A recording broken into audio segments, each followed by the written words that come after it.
چلے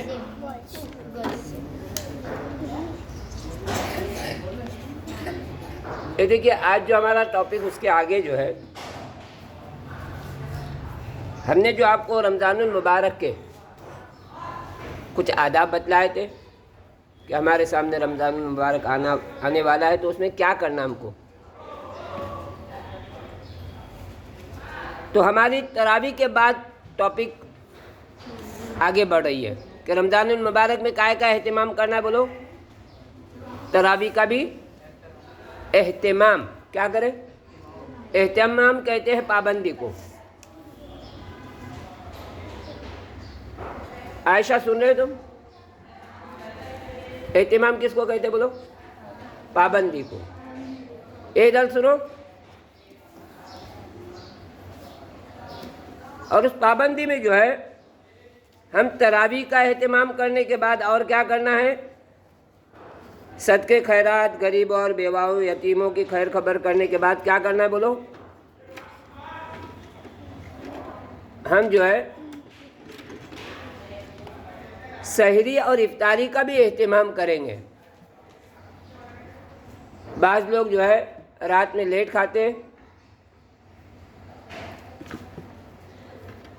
بعض لوگ رات میں لیٹ کھاتے ہیں اور کیا سمجھتے ہیں بس ابھی سحری میں اٹھنے کی ضرورت نہیں ہے. تو اس طرح جو ہے سحری میں نہیں اٹھیں گے اور رات کے کھانے کو ہم سحری سمجھیں گے تو اس کی فضیلت حاصل نہیں ہوگی. اللہ کے نبی صلی اللہ علیہ وسلم کی حدیث میں ہے کہ افطار میں جلدی کرو اور سحری میں تاخیر کرو. کیا کہا؟ افطار میں جلدی کرو اور سحری میں تاخیر کرو.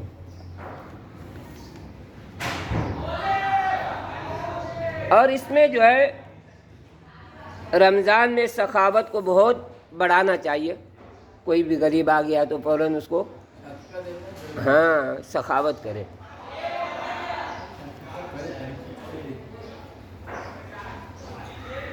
سخاوت سے جو ہے انسان کا خاتمہ جو ہے بالخیر ہونے کی بشارت ہے. شیطان جو ہے نا، شیطان کس سے ڈرتا ہے بولو؟ شیطان جو ہے سخی فاسق سے ڈرتا ہے. جو سخاوت کرتا ہے اور گنہگار ہے اس سے شیطان ڈرتا ہے. بخیل عابد سے جو ہے شیطان کو ڈر نہیں لگتی. نہیں سمجھے؟ عبادت کرنے والا اگر بخیل ہے، کنجوس ہے، تو وہ اس کو اتنی ڈر نہیں کہ کنجوسی کی وجہ سے ہو سکتا ہے اس کا ایمان چھوٹ سکتا ہے. لیکن سخی کا جو ایمان، اس کا خاتمہ کائے پہ ہوگا بولو؟ ایمان پہ ہوگا. اس سے کیا کریں گے ہم؟ سخاوت کو بہت عام کریں گے.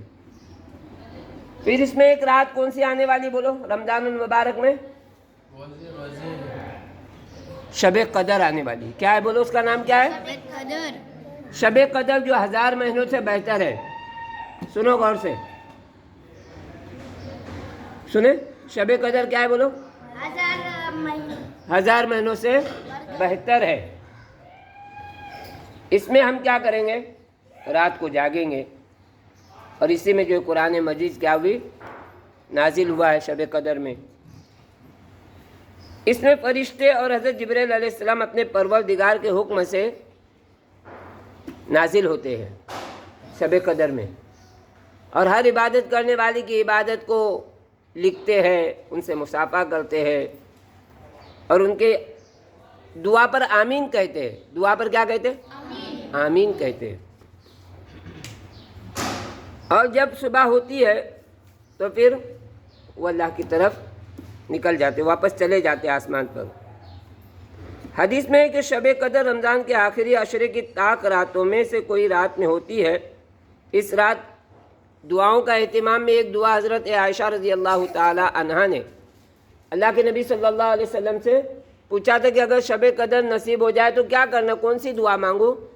تو انہوں نے اللہ کے نبی صلی اللہ علیہ وسلم نے جو دعا سکھائی تھی وہ یہ دعا ہے: اللہم انک عفو تحب العفو فاعف عنی. اس کا ترجمہ ہے اے اللہ تو بہت ہی زیادہ معاف فرمانے والا ہے، کیونکہ معاف کرنا تجھے پسند ہے، پس تو مجھے معاف کر دے، پس تو مجھے۔ حضرت انس رضی اللہ تعالیٰ عنہ فرماتے ہیں کہ ایک سال رمضان آیا تو نبی کریم صلی اللہ علیہ وسلم نے فرمایا تم لوگوں پر ایک مہینہ آیا ہے، اس میں ایک رات ہے جو 1000 مہینوں سے افضل ہے، جو 1000 مہینوں سے افضل ہے۔ جو شخص اس رات سے محروم رہ گیا وہ سارے کے سارے خیر سے محروم رہ گیا۔ کیا مطلب؟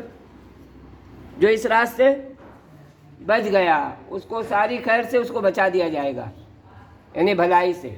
تو اس رات جو کیا کرنا، ہم اہتمام کے ساتھ عبادت کرنا ہے۔ اور اس رات میں خیر و برکت سے محروم وہی رہتا ہے جو واقعی محروم ہے۔ رمضان کے آخری عشرے میں اعتکاف کیجئے۔ اعتکاف سمجھتے؟